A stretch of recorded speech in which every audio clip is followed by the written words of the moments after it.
BNP চেয়ারপারসনের উপদেষ্টা ও পাবনা জেলা বিএনপির আহ্বায়ক হাবিবুর রহমান হাবিব বলেছেন, যিনি হাসলে বাংলাদেশ হাসে, যিনি কাঁদলে বাংলাদেশ কাঁদে, সেই মহান নেত্রী হলেন বেগম খালেদা জিয়া। তিনি শুধু বিএনপির নেত্রী নন, তিনি সকল রাজনৈতিক দলের কাছে সম্মানের আসনে অধিষ্ঠিত হয়েছেন।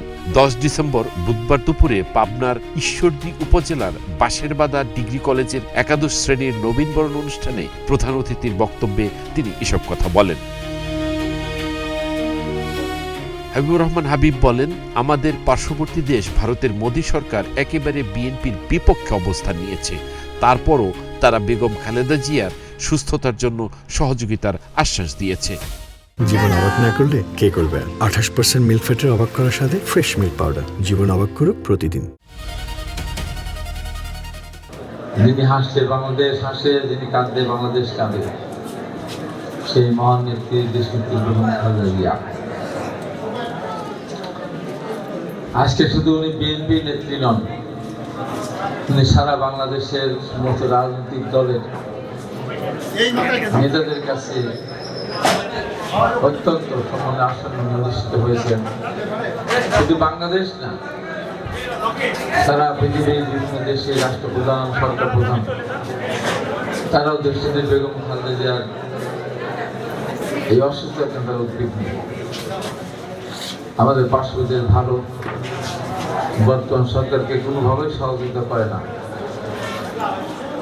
এবং ভারতের মোদী সরকার বিএনপির একেবারে বিপক্ষ একটা অবস্থান নিয়ে আছে। তারপরও মোদী এবং ভারত সরকার তারাও দেশটিতে বেগম খালেদা জিয়া কিভাবে সুস্থ হতে পারেন, কি সহায়তা লাগবে, তারাও এই কথা আমাদেরকে বলেছেন। অনুষ্ঠানে কলেজ পরিচালনা কমিটির সভাপতি ও জাতীয়তাবাদী মহিলা দলের কেন্দ্রীয় কমিটির সহ দপ্তর সম্পাদক ললিতা গুলশান সবার প্রচেষ্টায় একটি কলেজ প্রতিষ্ঠা হয় বলে উল্লেখ করেন। তিনি দলীয় চেয়ারপারসন বেগম খালেদা জিয়ার অসুস্থতার কথা উল্লেখ করে বলেন, সারা দেশের মানুষ আজ দলমত নির্বিশেষে তার জন্য দোয়া করছে। একটা প্রতিষ্ঠান কিন্তু এককভাবে হয় না, সবার প্রচেষ্টায়, বাঁশেরবাদাবাসীর প্রচেষ্টায় কিন্তু এই কলেজ প্রতিষ্ঠিত হয়েছে। কিন্তু সেই নামগুলোকে মুছে দেওয়া হয়েছে 16-17 বছর বয়সে।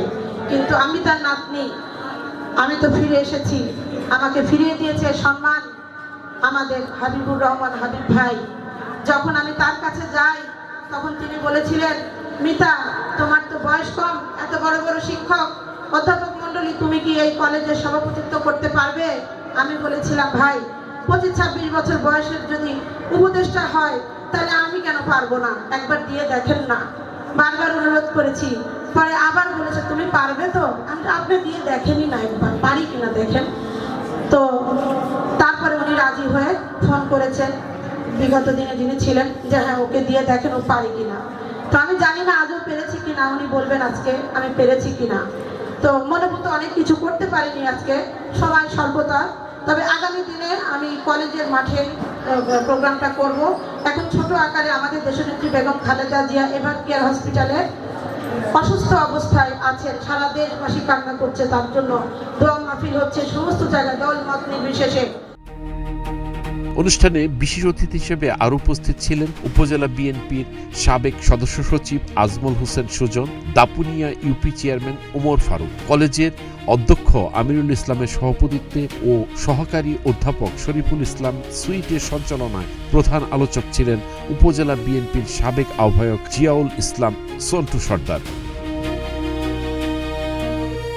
অনুষ্ঠানে ফুল দিয়ে অতিথিদের বরণ করে নেন কলেজের শিক্ষক শিক্ষার্থীরা। পরে কলেজ মিলনায়তনে অনুষ্ঠিত হয় নবীনবরণ।